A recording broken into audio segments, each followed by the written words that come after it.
অসমৰ কেবিনেট মন্ত্ৰী আমাৰ জয়ন্তমল্ল বৰুৱা ডাঙৰীয়াৰ প্ৰেজেন্সত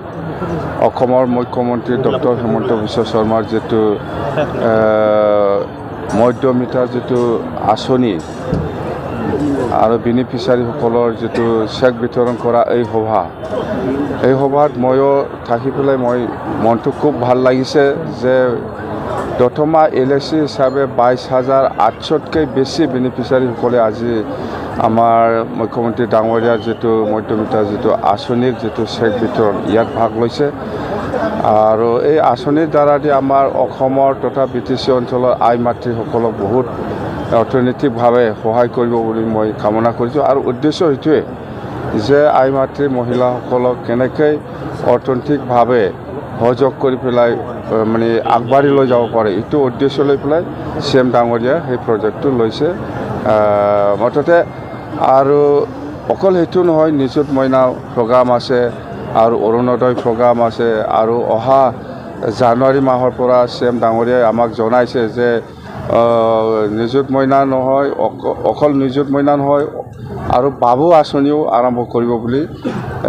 ঘোষণা কৰিছে মুঠতে ডক্টৰ হিমন্ত বিশ্ব শৰ্মা ডাঙৰীয়া চিফ মিনিষ্টাৰ হোৱাৰ পিছত অসমৰ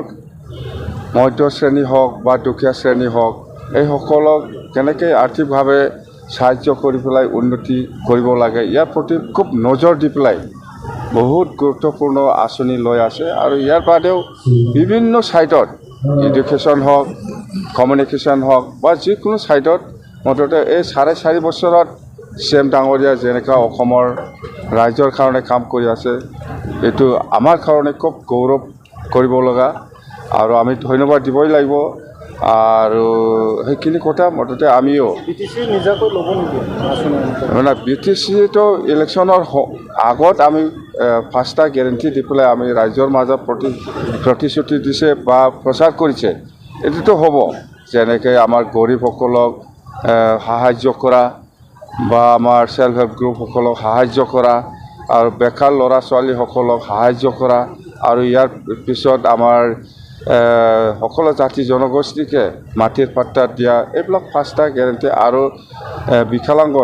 হেণ্ডিকেপসকলক সহায় কৰা ছিনিয়ৰ চিটিজেনসকলক সহায় কৰা এইবিলাক আঁচনি আমাৰ এছেটিছ আছে আমি পাহৰি যোৱা নাই আমাৰ গভৰ্ণমেণ্ট অফ আছামৰ পৰা পইচা সোমোৱাৰ লগে লগে সেই আঁচনিটো আমি ফুলফিল কৰিম বনাঞ্চলত 500 মানুহ একেলগে 500-600 এনেকুৱা হ'ব সেইটো ৰাজনীতি ষড়যন্ত্ৰ আছে অৰ্থাতে BTC অঞ্চলত যেনেকৈ হ'লেও গণ্ডগোল কৰিব লাগে মানে এইটোৱেই উদ্দেশ্য ইয়াত ৰাজনীতি ষড়যন্ত্ৰ আছে যদি বনা অঞ্চল বা যদি খৰি কাটিবলৈ আহে বা জংঘল কাটিবলৈ আহে এনেকুৱা 500-600 গোট খাই পেলাই নাহে মই জানো ইয়াত 500-600 1000 এনেকুৱা হাজিৰা দি পেলাই জবৰদস্তি এই জংঘলত পঠাই দিছিলে কিন্তু আমাৰ ফৰেষ্ট গাৰ্ড আৰু NGO একেলগে লগ লাগি এইটো মানে প্ৰটেষ্ট কৰিব পাৰিছোঁ আৰু এজন দুজন ধৰিও হুদাহুদি কৰি আছে বুলি আমি গম পাওঁ মুঠতে ইয়াত বেলেগ একো নাই আৰু এই অঞ্চলৰ মানুহ নহয় বাহিৰৰ মানুহ বুলি আমি গম পাওঁ মুঠতে ৰাজনীতি ষড়যন্ত্ৰ আছে যেনেকৈ হ'লেও BTCক গণ্ডগোল কৰিব লাগে ৰাজনীতি ষড়যন্ত্ৰ আছে আমি কম না এতিয়া ডাইৰেক্ট ক'লেতো লাগি যাব মুঠতে ৰাজনীতি ষড়যন্ত্ৰ আছে BTCত যেনেকৈ হ'লেও গণ্ডগোল কৰিব লাগে কথা সেইটোৱে দেই থেংক ইউ